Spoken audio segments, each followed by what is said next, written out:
Welcome back to Test Drive. I'm here in the Motor City, Detroit, with Chrysler 300 SRT8.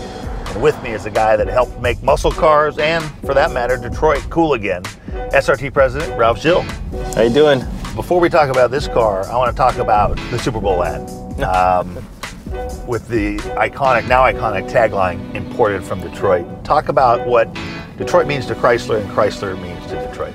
Well, you know, Detroit's our home ground, right? We go down with them, we go up with them. You know, we're kind of linked together. I remember when that commercial came on, I have a lot of friends in the industry, they all called me and said, thank you for making that commercial, because it was bigger than the car. It was about the city, it was about the gumption, it was about survival, a comeback story, and the fact that we are capable of making quality products.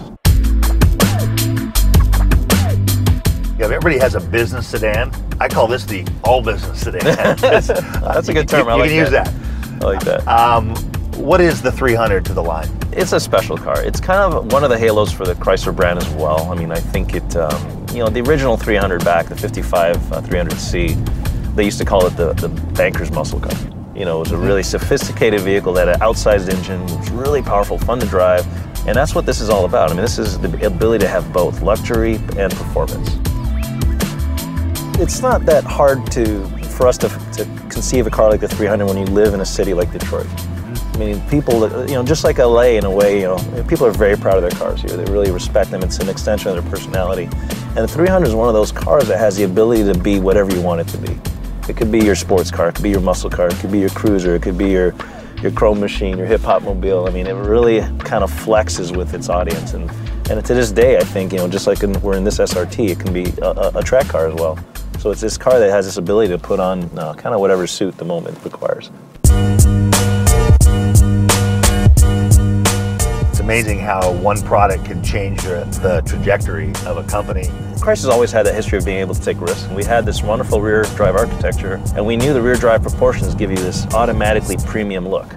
So why not go all the way, you know, and take it all the way? And then we kind of experimented with this really tall belt line, short window, and said, why not for production? It can't just be a show car. So we did it, and it's really, you're right, it really has gotten people into our brand that otherwise would never have been. Now, you've got an interesting upbringing. I heard a funny story. Is it true that your aunt sent a letter to the chief of design, or to Iacocca? Iacocca, yeah, she did. I used to spend summers sketching, and she noticed, I said, you should do this for a living, and they wrote us back. Neil Walling actually answered it, and it took me almost 8 years later, but I actually followed their advice. And that was when you were like in grade school? Yeah, I was just about 13 and a half years old. And that's one of the reasons I joined Chrysler. I had a few offers, and I said, you know, Chrysler's been there from the beginning. There's something here. There must be a reason. You know? Funny how that stuff works. People don't think about it, but, you know, talk about the interiors and what goes into that. We have die-cast aluminum details.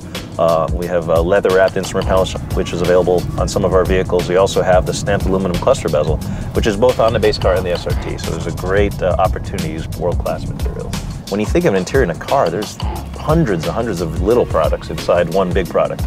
So it takes a lot of effort to get it right, and talk about getting really precise and detailed. This little piece of fabric here, you know, that it's actually perforated leather. I mean, what are the choices? Oh, lots. I mean, there's shiny leather, there's what we call protein vinyl, there's split grain leather, all these different leathers. The way the buttons click, is that something, the knobs, everything? Yeah, I remember this actual switch, they gave us about 20 of them, and you had to push them and listen. And there's a little copper thing that kind of makes a clicking sound, and that's part of our job too.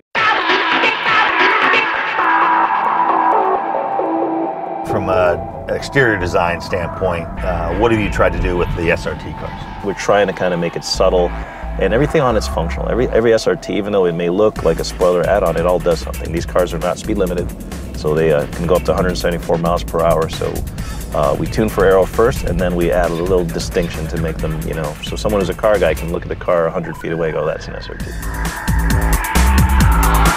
You know, it's funny how far things have come. I remember when I was in high school, the fastest car 0 to 60 was a turbo Porsche, 5.0 seconds. This car's faster than that, and it's a business sedan. Yeah, it'll do 0 to 60 in 4.6. It'll pull, what was that car G-wise?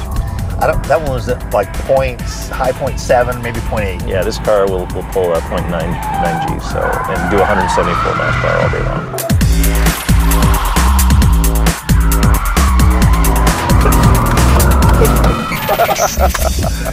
But it's, you know, this car with its 50-50 weight distribution is really fun, and you know, a lot of steering angle and a lot of torque, so it's easy to light up. So it actually is best kept secret. It's the world's best drift machine. You're the first auto industry executive that I've ever done that with, and I suspect there aren't a lot of them that can.